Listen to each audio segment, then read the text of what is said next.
Skip না করে পুরো ভিডিওটা দেখুন। দক্ষিণেশ্বর মেট্রো বাস স্টেশন থেকে কিভাবে টোটোয় করে চলে আসবেন বা পায়ে হেঁটে সারদা মঠ এবং সারদা মঠের আশপাশের গঙ্গার সৌন্দর্য ঠিক কতটা। আমি দাঁড়িয়ে আছি আড়িয়াদহ দক্ষিণেশ্বরের মিডল পজিশন করে। বলা চলে এটা দক্ষিণেশ্বরেরই একটা গঙ্গার ঘাট, যেটা খুব একটা বেশি ভিড়ভাট্টা থাকে না।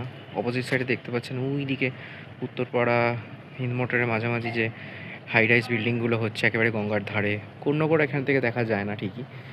আর এই সাইডে সোজাসুজি হচ্ছে উত্তরপাড়া ঘাট। ওইটা হচ্ছে উত্তরপাড়া ডান দিকে ফেরিঘাট। পরপর ঘাট আছে, উত্তরপাড়া তো অনেকগুলো গঙ্গার ঘাট আছে, পরপর এখান থেকে দেখা যাচ্ছে, যেরকম আড়িয়াদহ দক্ষিণেশ্বরে রয়েছে। আর এইদিকে হচ্ছে আড়িয়াদহ দক্ষিণেশ্বরের মিডল পয়েন্ট, এটা হচ্ছে মিলিটারিদের ক্যাম্প। এটা হচ্ছে দক্ষিণেশ্বর মিলিটারি ক্যাম্প, যেটা টানা কানেক্ট করেছে আড়িয়াদহের সাথে। এখানে একটা সময় নামতো প্লেন যুদ্ধের সময়, যেটুকু জানা গেছে। তো এখানে মানে এই ঘাটটা নিরিবিলি, সেখানটা লোকজন কম, গঙ্গার অবস্থা খুবই খারাপ। এখন সম্ভবত জোয়ার হচ্ছে, জলটা বাড়ছে আস্তে আস্তে। হ্যাঁ, জোয়ার হচ্ছে এখন, জোয়ারের টাইম রয়েছে, এটা এখন জোয়ার হচ্ছে, বোঝাই যাচ্ছে। প্রচুর মানুষ আসেন, তবে এই ঘাটটা কম্পারেটিভলি ফাঁকা থাকে, জল পরিষ্কার, জোয়ার হচ্ছে যেহেতু। ওই যে দূরে দেখতে পাচ্ছেন ওটা হচ্ছে বালি ব্রিজ, এখান থেকে দেখা যাচ্ছে বালি ব্রিজ। আর এইটা হচ্ছে রানওয়ে মাঠ, এর সাথে কানেক্টেড মিলিটারি ক্যাম্প। এখান থেকে আগে শোনা গেছে যে প্লেন নামতো, সেই জন্য এটাকে রানওয়ে মাঠের কানেকশন বলা হয় থাকে। মানে এখান দিয়ে ডাইরেক্ট যুদ্ধ বিমান নামতো, গঙ্গার সাথে কানেক্টেড ছিল বলে। তো জায়গাটার সাথে অনেক ইতিহাস জড়িয়ে আছে। আড়িয়াদহ দক্ষিণেশ্বর মানে অনেক ঐতিহাসিক স্থান।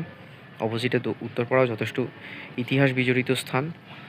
এখনও জায়গাটার সঙ্গে ইতিহাস বহমান বোঝা যায়।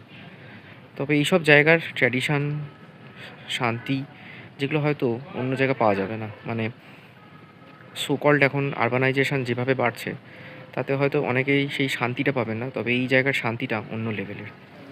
এই জায়গাটা দেখতে পাচ্ছেন, এটা হচ্ছে সারদা মঠের পাশের গঙ্গার ঘাট। এই রাস্তার ম্যাক্সিমামটাই সারদা মঠ নিয়ে নিয়েছে। দু সাইডে যত বিল্ডিং দেখতে পাচ্ছেন কি, সবটাই সারদা মঠের অধিগৃহীত। একদিকে রয়েছে সারদা মঠের বাচ্চাদের পড়ানোর স্কুল, যেখানে মেয়েরা পড়ে থাকে অবৈতনিক।